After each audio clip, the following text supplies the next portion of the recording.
Sometimes I actually want to be able to connect to my cluster, my home server from, a coffee shop or anywhere else, somewhere outside of my home network. And to do that, I need a way to connect to the cluster, or at least an entry point, so I can access it, because your home network is your home network. Most of us don't have a static IP address. I know that my provider rotates my IP address regularly, my public one, so I need something else. So the solution I came up with was using Tailscale. Tailscale is a VPN service. Let me find it here. Once upon a time, I was using things like WireGuard, configuring WireGuard myself. And I remember the heartache and the struggles of going through that, and it just wasn't a fun time. Tailscale is free for up to 3 users, so it's kind of like a no-brainer. And it's really, really straightforward. You can install it on, it's like Linux, Windows, Mac, and I use it on all 3. And you deploy it on the server. To be fair, it's so intuitive. It works really, really well. On my Linux machine, I literally type something like, I can probably make this bigger if I needed to. Tailscale up, I think it is.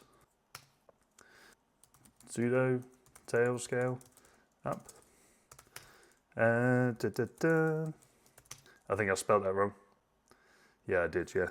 Yeah, it helps if I could actually spell my own root password right. And that's it. Done. So, now I could turn it on my my local machine, and I could connect to it. And I can actually see it. If I have a look here, network devices, my devices, I can see all of my devices here that are actually connected via Tailscale. Some of these I do need to clear up. But MacBook Lab is the one that's kind of like my entry point and how I'm using it. But there's a caveat, or with the current setup, there's a caveat. So the issue is that whilst I am able to connect from my laptop on a different network, so I'm currently on Cobra Kai, which is my home network, and the server is on Homelab, which is a different network, I can't connect directly to the IP address. So on the wrong screen here. So the IP address on my machine, on the server anyway, so this is the MacBook running as my Grafana server and also my entry point to my clusters, is currently sat on, what's it sat on? There you go, 10.0.0.100. So that is its IP address. But to connect to it with Tailscale currently, I have to use the provided Tailscale IP for this machine, which I would get from the UI. So this is me logged into my account. I can see here I've got my MacBook, and it's connected right now. And yeah, there you go. So is that the right one? I think that's the right one. Yes. Yeah, that's the right one. So I could take this IP address and I would SSH to it. And that's how I would connect to it. That's fine, easy peasy. But what I want to be able to do is SSH Chris at 10.0.0.100, because that would make it, just a little easier. I wouldn't have to go in, and eventually I could set up my local host so it'll connect directly to it. And this is where I had my next challenge. How can I achieve this? How can I let the Tailscale must have some kind of tomfoolery magic that can make it so that I can type in this IP address and it will know what to do. And I started thinking about like IP mapping and things like that. And that's when I came across like this cool little solution, leveraging Tailscale to do IP forwarding. So whenever it gets so whenever I try to call out to something on the 10 subnet, so this one here, 10.0.0.0/24, that Tailscale will intercept it and go, hey, I know what that IP address is and I know where it goes. So I'll take that and I will put it over to where it needs to go. That's what I wanted. And these literally, it's like 3 steps, really straightforward. So what I'm going to do is I'm going to SSH back onto my server. So the MacBook This is the MacBook here, and this is the IP address here. And we can see here 10.0.0.100. I'm just going to follow these steps. So this is just going to basically set a config. It's going to be persistent, so it's always going to be on. And I'm going to restart the service. I am going to restart the service, but I'm going to just run these commands here.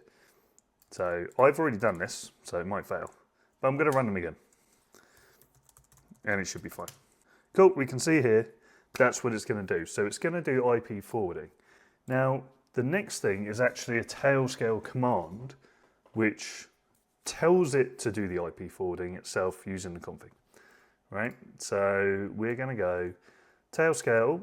Every time I do that, I don't need to do that. It's because I highlight, double click. You know how it goes. Tailscale up, same command. We're bringing the endpoint up for us to connect to it. But this time around, we're telling it to advertise the route of 10.0.0.0, which is what we want. So fire that up. It's going to give us a warning. Forwarding is suboptimal. Yep, that's fine. Fine. I'm not too worried about that. I have no doubt there's a better way. But right now, this is totally working for me, and this is something I'll look at a later time. So that's done, but not quite, because if I was to start up another, that one there, if I was to start up another one here and do the same command, so we try and get to SSH 10, it will still fail. Even though we've enabled IP like advertising, we're advertising the route through Tailscale. And the reason it fails is because we need to enable it in the UI. At this point, we're 50% of the way through, and we're making good progress for a very easy configuration to be able to access our servers from anywhere. Tailscale makes the private network part easy. Working with WireGuard, network address translations, piece of cake. But there is still the where am I on the internet problem. When I'm on remote Wi-Fi at a coffee shop or a hotel, my egress IP can change. Vendors start throwing captchas and all sorts of things can happen. It's not the most stable situation to be in. But to keep things predictable, there is a tool out there called floppy data.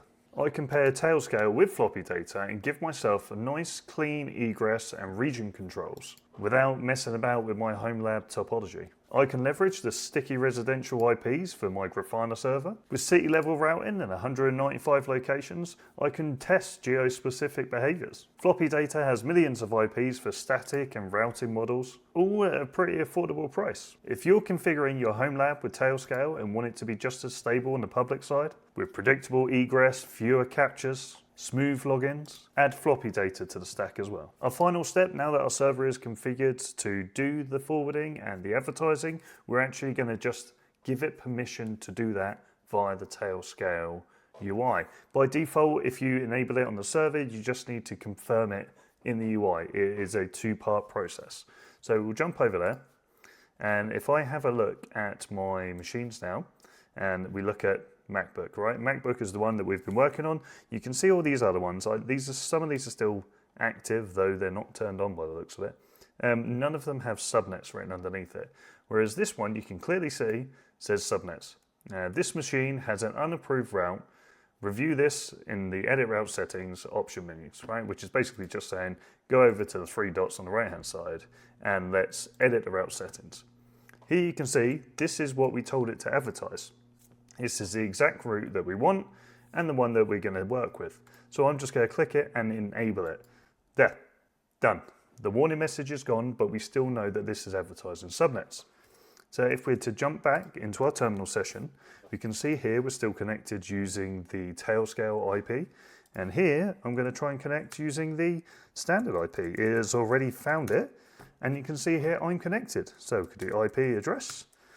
You can see the IP address of this one is 10.100, and the IP address of this one, which don't forget is connected using the Tailscale IP, is also 10.100, and the Tailscale is 113. Done. What this means now is that I can actually interact with anything on my 10 network without having to do any kind of port forwarding or messing about. So if I actually come off this, clear this, and exit this, because I don't need it anymore, clear this, My kubeconfig is set to look at the 10 network as well. So yeah, let's just kubectl get some pods, right? Boom. There's all my pods. So I haven't had to do anything. All I needed to do was enable Tailscale. Once it was connected, I can connect to my cluster from anywhere, and the server and Tailscale will handle all the IP forwarding for me.